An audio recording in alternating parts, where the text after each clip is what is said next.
da'watan, artinya memanggil atau mengundang. Jadi dakwah itu artinya invitation, undangan. Kan biasa undangan itu dakwah. Tetapi juga mengundang juga maknanya bisa memanggil. Ya, itu bisa mengundang, bisa memanggil. Masternya da'watan.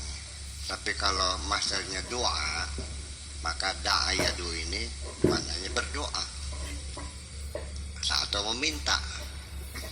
Nah, yang kita bacanya lagi manggil Gusti Allah atau lagi minta sama Gusti Allah, minta kan? Ya, oke. Itu jangan sampai salah paham. Kemudian kenapa saya kok paling rajin mengajak orang berdoa kepada Allah? Apa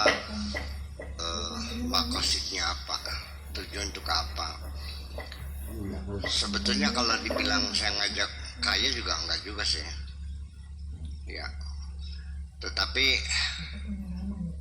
intinya mah ketika saya mengajak berdoa itu supaya Anda terdorong untuk bersyukur. Makanya dengarkan dulu, ad-doa mukhul ibadah. Doa itu adalah puncak daripada ibadah, atau doa mukh itu otak, ya. Doa itu otaknya ibadah, doa itu puncaknya ibadah. Dan ibadah yang tertinggi itu adalah asyukur. Pernah dengar? Jadi puncak ibadah itu adalah bersyukur. Maka kenapa saya ngajak berdoa? Supaya kalian bersyukur.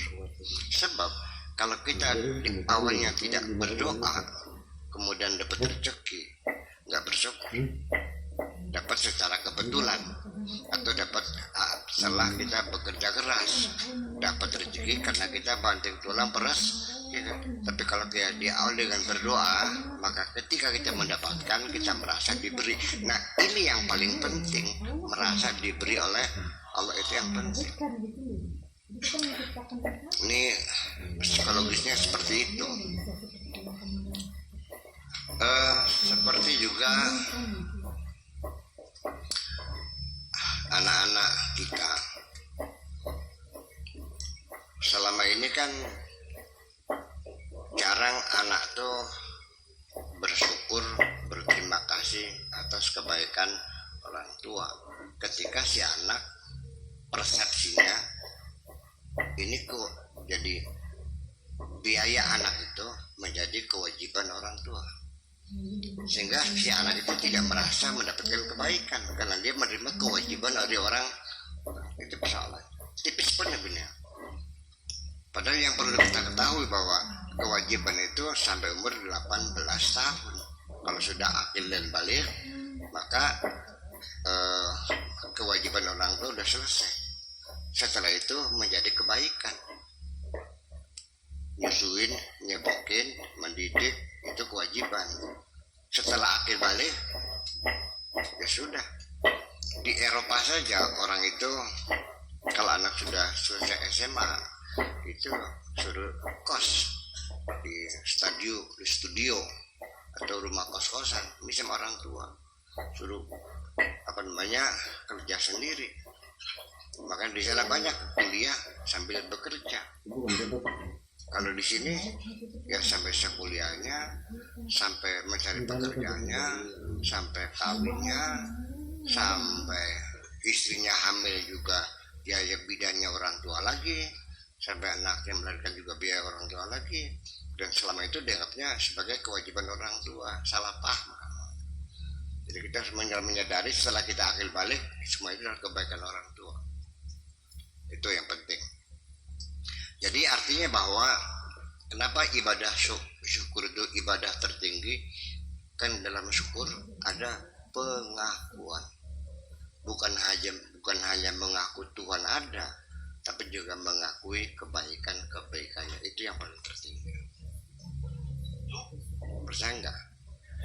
Kalian bisa saja mengakui Buya Sakur ada. Nggak ada artinya kalau sekedar ini ada. buktinya mana? Ya kelihatan mata orangnya ada. Ya terus di mana nilai pengabdian kita, ibadah kita ketika Anda mengakui jasa Buya Sakur atas dirimu? Baru munculnya penghormatan itu. Yakin nggak? Ini tipis banget ya, tidak menyadari. Kenapa ibadah syukur itu ibadah yang tertinggi? Ya karena di dalam ibadah itu bukan sekedar mengakui Allah ada, tapi mengakui segala kebaikan-kebaikan.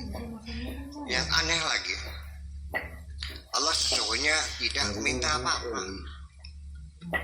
Allah membuat kamu tidak minta imbalan. Allah menyuruh kamu bukan karena kebutuhan. Allah melarang kamu bukan karena takut, tidak. Semuanya adalah karena kasih sayang.